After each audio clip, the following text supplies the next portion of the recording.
What if the secret to feeling good, like really good, living a truly full life, what if it isn't just about chasing those fleeting moments, but something deeper, something that sort of anchors you, motivates you, maybe even makes you healthier? We're talking about purpose. That's exactly it. And for this deep dive, we've gathered quite a bit of material, research, articles, different insights. We're pulling from psychology, health studies, even some philosophical angles, all to explore this profound role purpose seems to play in, fueling happiness, fulfillment, just overall well-being. Yeah, and our mission today is really to cut through the noise a bit. We want to unpack the key ideas from all these sources we looked at to really get a handle on what purpose means, why the science says it's so incredibly important, and maybe most importantly, give you some practical ways you can actually cultivate it in your own life. Let's figure out what truly matters here. Okay, so let's start there. This idea of purpose, we hear the word thrown around a lot, but what are we actually talking about? Is it just like finding one massive goal and then that's it forever? Well, based on what we read, it seems much more fluid than that. Definitely not static. Think of it more like an intention, maybe, a kind of consistent leaning towards meaningful long-term goals, but goals that really resonate with you. It sounds very personal. Right, and the sources connect it really strongly to your values. That was interesting. One way it was put is that purpose is your values in action. So it's about living in a way that lines up with what matters most to you. Not just, for today, but consistently over your lifetime. So it's your why, the reason you drag yourself out of bed in the morning, driven by something that feels significant, something just a bit beyond maybe your immediate needs or wants. Exactly. And that's where you see the big difference compared to just fleeting pleasure. Pleasure is that quick hit, right? The sugar rush, buying something new, temporary treat. Feels good now, sure, but it fades pretty fast. Purpose, though, seems to offer this deeper, more sustainable kind of fulfillment, like a slow burn, a steady anchor. That distinction feels really key. Pleasure is kind of reactive, maybe, but purpose feels more proactive, grounded. And the science on why it matters. I mean, that's where things get really compelling. The impact goes way beyond just, feeling a bit better inside. Oh, absolutely. I was genuinely kind of blown away by how strong the findings were, especially on physical health. Study after study seems to link having a strong sense of purpose to better physical outcomes. People with purpose, they tend to report fewer health problems, and they seem to just naturally live healthier lives. Yeah, there was one statistic that really jumped out from the research. It was quite powerful. Individuals with a higher sense of purpose, they showed a 46% reduced risk of mortality over a 4-year period. That's compared to those with the lowest purpose scores. Just think about that. 46% reduced risk of dying. Yeah.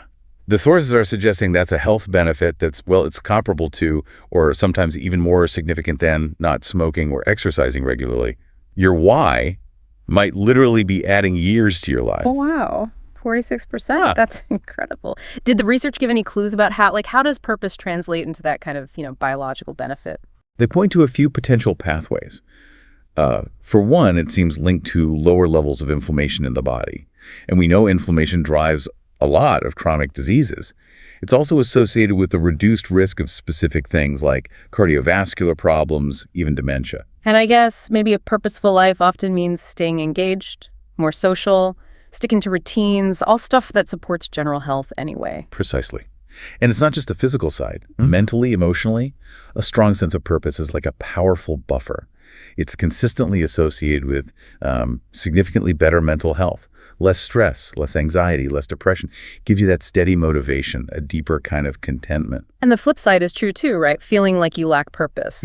That can really contribute to feeling stuck, unmotivated, or just, generally dissatisfied, like a vital ingredient is missing from the mix. And then there's the cognitive angle, which is also fascinating. Purpose seems to act almost like a shield for your brain health.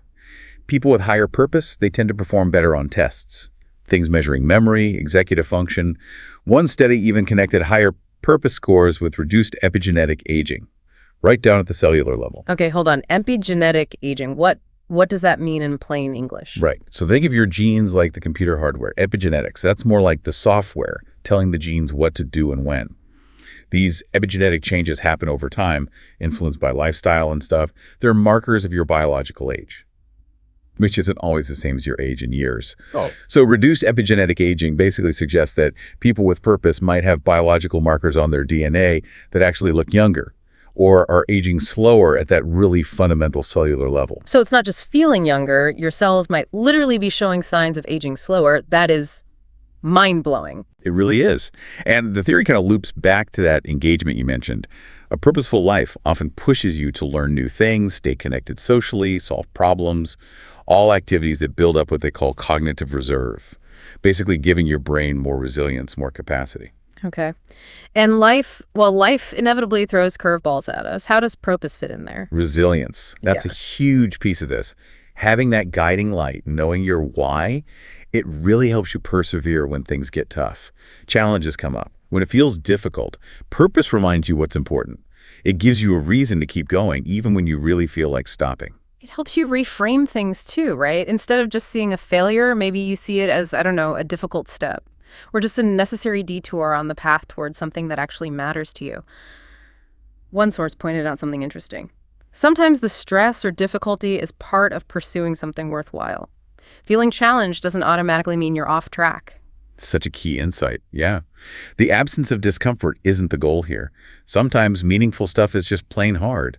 Okay, so hearing all the science about why purpose is so vital, the big question becomes, what does this mean for you listening right now? How do you actually find this or cultivate it?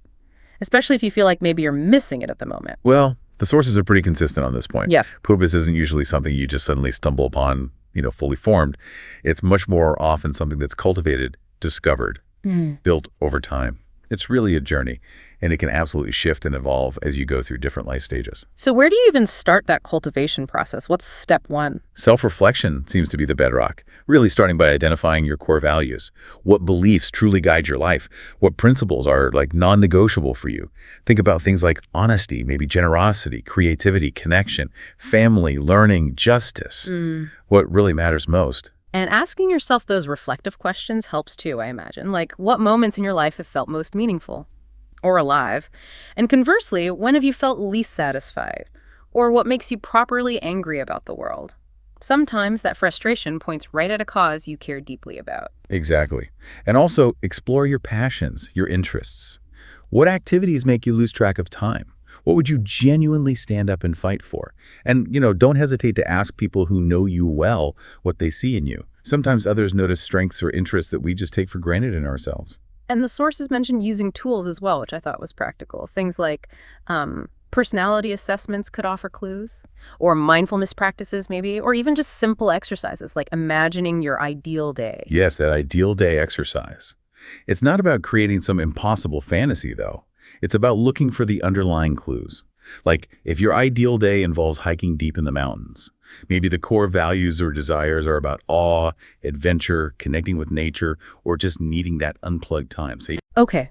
So you reflect, you get a clearer sense of values, interests, what's next, put it into action. Action, yes.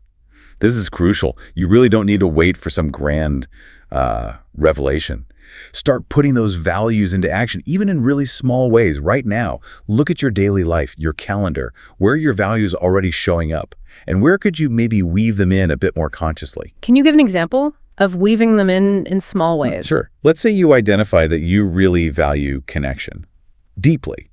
Maybe you make a conscious effort today to just smile and say hello to 3 strangers you pass. Yeah. Or send a thoughtful text message to a friend you haven't spoken to in a while. Small things. If you value creativity but feel totally overwhelmed by some big project, just commit to 10 minutes. 10 minutes of journaling or sketching or whatever it is. Small, consistent actions, they build momentum. They start aligning your actual lived experience with your why. That makes a lot of sense. It's integration, not necessarily revolution overnight. Exactly. And building on that, maybe set some meaningful goals aligned with those values and passions.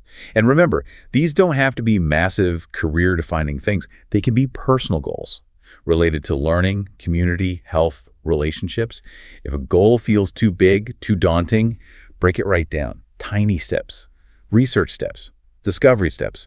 And the sources also suggest really looking at your fears about pursuing these goals. What's holding you back? Acknowledge it. Another big pathway that seemed to come up again and again in the sources was connection with others. Absolutely. Purpose very often involves contributing something beyond just yourself. Now, this doesn't mean you have to, save the world single-handedly, not at all. It could be through your family, your close relationships, parenting, grandparenting counts hugely. Yeah. Building community with people who share your values, volunteering your time, supporting a cause you believe in. It sounds like that act of giving back or contributing to something bigger than just you, that's a really potent source of meaning. The research strongly backs that up. Yeah. That sense of achievement, that fulfillment you get from engaging with others, whether it's family bonds, partnerships, community stuff, it's powerfully linked to high well-being. Serving something beyond your own immediate needs, it just creates this deep sense of meaning. And it can create this wonderful ripple effect, too. Joy in your life and maybe in the lives of others. So reflection, action, goals, connection. What else is important in this process? I think embracing the fluctuations is key. Your sense of purpose, or just like your mood, it isn't necessarily going to be this constant, unwavering state. It can vary day to day, week to week. That's perfectly normal. Don't let those moments where you feel a bit lost or unmotivated derail you completely. Right. Like acknowledge the feeling perhaps, but don't let it define everything or stop you from gently returning to your why. Precisely. Staying connected to your purpose, especially when times are tough, can be such a powerful lifeline. And practicing things like gratitude and self-acceptance along the way, that's really key too. And does this change much as we get older? Do our sources of purpose shift? Oh, definitely. The sources really highlight how purpose often evolves with different life stages. What feels deeply purposeful when you're, say, in your 20s, maybe focused on education, launching a career, that might naturally shift in midlife, maybe towards raising a family, community roles, deepening certain relationships. And then later in life, purpose might be found in things like grandparenting, mentoring younger people, volunteering, learning new skills just for the joy of it, sharing wisdom. Someone even suggested thinking about purpose planning alongside financial retirement planning, which I thought was very smart. What's going to motivate you and provide meaning across all these different phases? That's a fantastic point. It's not just about having enough money saved up. It's about having enough reasons to live fully. Exactly. And finally, it's important to recognize just how diverse the sources of fulfillment can be. People find it in so many areas. Relationships, absolutely. Their occupation, especially if they see their work as more of a calling than just a job. Continuous learning, personal development, connecting with nature could be huge for some people. Spirituality or religion, though, as the sources note, the impact there is very personal. It varies a lot. Even just embracing and overcoming challenges or achieving specific goals you set for yourself. The sources even got a bit philosophical too, didn't they? Yes, which adds another interesting layer. Some philosophical views basically suggest that life might not come with inherent meaning built in, so individuals have to actively create their own, which can be empowering, right? But it can also maybe bring some anxiety if you're struggling with that creation process. Then other philosophies, like many religious frameworks, offer a kind of predefined meaning that can provide immense comfort and stability for many people. But, again, might present challenges if doubts arise. It's a really complex, deeply personal landscape. So bringing this all together then, it feels abundantly clear from everything we've looked at. Purpose isn't some luxury item. It's not just a nice-to-have feel-good concept. No, it seems to be a truly fundamental driver of physical health, mental and emotional well-being, cognitive sharpness, resilience. And it's personal, it's dynamic, it changes, and it seems deeply rooted in living your values and finding ways to contribute somehow beyond just yourself. And cultivating it. It's an active process. It takes intentional self-reflection, sure, but also taking action, small steps, big steps aligned with your values, connecting with others in meaningful ways, and just embracing the whole journey, really, ups and downs included. So to kind of recap the core idea here, finding and living your purpose seems absolutely key to a deeply fulfilling life, and potentially a longer and healthier one too. Definitely. And given that really powerful link between purpose and longevity, especially as we get older, maybe here's a provocative thought to leave you with. How might consciously seeking out new sources of purpose now, rather than waiting until later life stages, how might that fundamentally change the whole trajectory? Not just of your happiness, but maybe your physical health span too. Yeah. What small step did you take today? Just one tiny action to align with a value you hold dear, or maybe contribute in some small way that feels truly meaningful to you.